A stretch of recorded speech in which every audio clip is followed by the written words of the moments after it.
Le agradezco a Arturo Huerta González, profesor de posgrado de la Facultad de Economía de la Universidad Nacional Autónoma de México, que esté con nosotros esta tarde. Arturo, ¿cómo está? Muy buenas tardes. Buenas tardes, Juan Carlos. Gusto de saludarte. Gracias por ayudarnos a entender lo que está pasando en la economía. La inflación en el país se aceleró a una tasa anual del 7.28%, de acuerdo con los datos que proporcionó ayer el Instituto Nacional de Estadística y Geografía. Y hay una advertencia de un subgobernador del Banco de México, Jonathan Heath, sobre la inflación subyacente. Pero bueno, para poner en contexto a la audiencia, ¿qué podemos entender por inflación y qué podemos entender por inflación subyacente? Mira, la inflación es el crecimiento constante de precios que ya se está dando, ¿no? Y se divide entre inflación subyacente e inflación no subyacente. La subyacente es la que excluye aquellas mercancías de precios volátiles, que son los alimentos y son la gasolina y el gas.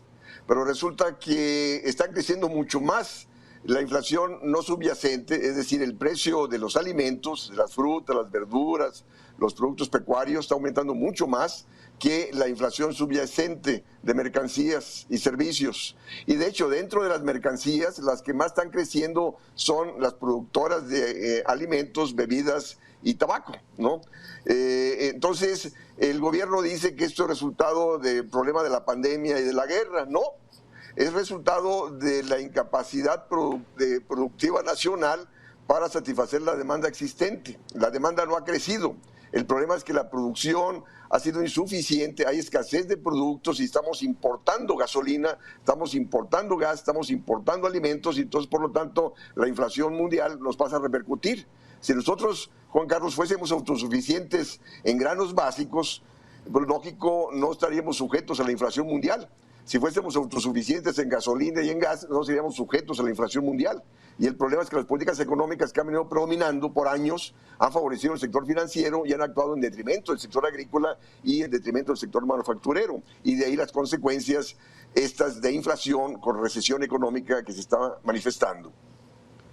Sí, ahora el dato Arturo Huerta González, el dato es de febrero. La guerra inició el 24 de febrero, la intervención rusa en Ucrania es del 24 de febrero. Este dato del 7.28% de inflación y del aumento también a 6.59% de la subyacente, que es su mayor nivel en 20 años, entonces no podemos decir que es atribuible a la guerra, porque estamos hablando únicamente de 4 días del mes de febrero. 24 inició la guerra, tuvo 28 días febrero, son 4 días de febrero. Esto no es de la guerra, esto es de otra cosa. ¿De qué es? Efectivamente, Juan Carlos, hay que recordar que Banco de México aumentó en 5 ocasiones la tasa de interés el año pasado y no obstante la inflación ha seguido creciendo. Entonces, el Banco de México te ha venido bajando la inflación, aumentando la tasa de interés, porque eso te restringe la actividad económica, te aumenta el desempleo te disminuye el consumo, disminuye la demanda y así baja la inflación. Pero resulta que ahora no. La inflación no es problema de demanda, porque la demanda no ha crecido, el gobierno no ha gastado y el consumo de las familias no ha crecido.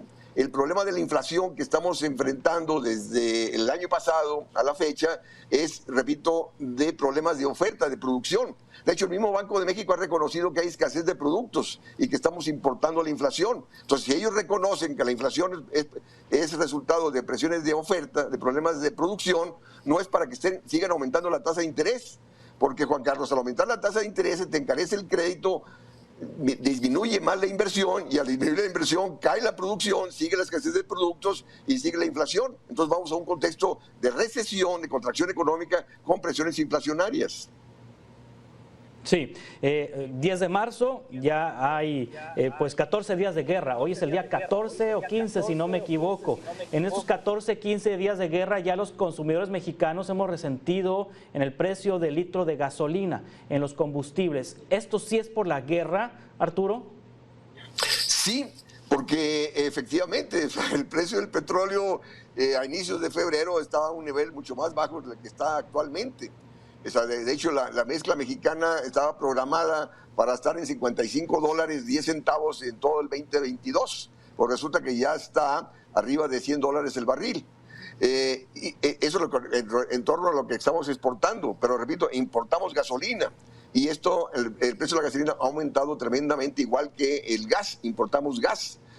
Hay que tomar en cuenta de que Rusia es un gran productor de petróleo y de gas.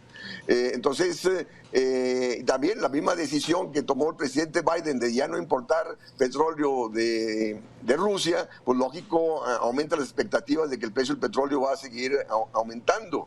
Y imagínate, Juan Carlos, si el 40% del gas que recibe Europa viene de Rusia, y también Putin ya amenazó que si siguen las sanciones en contra de ellos, pues ellos van a cerrar la válvula de gas.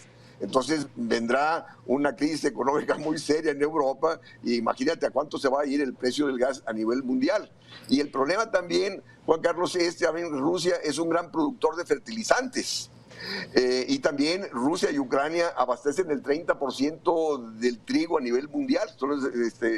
Sus exportaciones son el 30% de las exportaciones totales. Y ha caído la producción en Ucrania, y entonces ha caído las exportaciones de trigo y está al aumento de los granos básicos a nivel internacional, y México importa granos básicos, entonces también estamos importando esa inflación. Y repito, si el país fuese autosuficiente, si hubiésemos tenido política agrícola desde hace años y si hubiésemos política agrícola actualmente, pues estaríamos siendo autosuficientes y evitando esa inflación mundial. Y el problema, Juan Carlos, también quiero aprovechar el espacio, es que mientras más se prolongue la crisis, más presiones inflacionarias vamos a tener, y el gobierno no está actuando en consecuencia, no se está preparando para una contingencia de largo alcance de recesión e inflación a nivel mundial. Es para que el gobierno modifique su política de gasto, incremente el gasto público en favor de la agricultura, en favor de la producción agrícola e industrial, en favor del empleo, para poder hacer frente a esos embates externos que ya estamos enfrentando. Entonces, ni hay política para superar los problemas que venimos arrastrando desde hace años, ni hay política para hacer frente a la problemática económica mundial. Sí, además el gobierno no está cobrando el ISR en las gasolinas para no impactar más el precio del combustible. Esto significa que hay una menor recaudación. Ya de hecho se reflejó desde el mes de enero pasado que hay una menor recaudación de ISR, y esto es fundamentalmente por el estímulo que le llama el gobierno, la Secretaría de Hacienda, al precio de las gasolinas, que no es otra cosa que dejan de cobrar el ISR. Esta semana ni un solo peso de ISR, ni un solo centavo no cobró el gobierno para amortiguar el precio, pero eso también indirectamente afecta a las arcas, afecta a las finanzas del país. Es de que, considerando que van a recibir más por las exportaciones de petróleo, porque ellos habían programado un barril a $55 y actualmente está arriba de $100, eso va a significar mayores ingresos para la recaudación tributaria. Entonces, ese excedente se va a ir a subsidiar la gasolina, justo para evitar el incremento de los precios y así tratar de evitar mayor inflación. La cuestión es de que la balanza comercial energética es deficitaria, es decir, importamos más gasolina de lo que exportamos petróleo.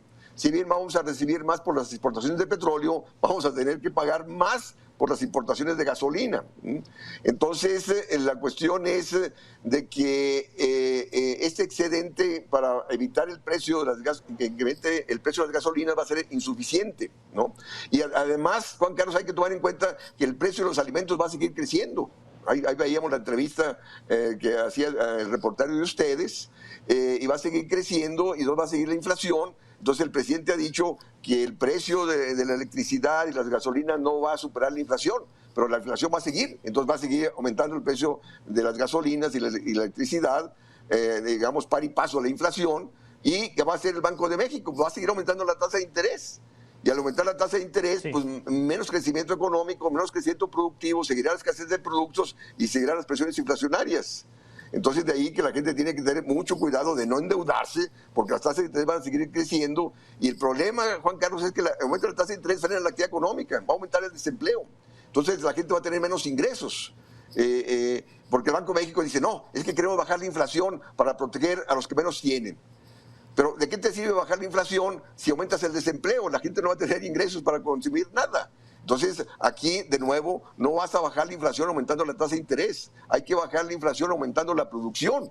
Y para eso necesitas bajar la tasa de interés, necesitas política industrial, política agrícola. El gobierno tiene que dar subsidios a la agricultura y a la manufactura, incrementar el gasto público para que haya condiciones de rentabilidad en los sectores productivos y así promover el incremento de la inversión privada en tales sectores y así incrementar la producción para compatibilizar baja inflación con crecimiento económico, que no pasa por la mente de los tomadores de decisiones en este país, desgraciadamente.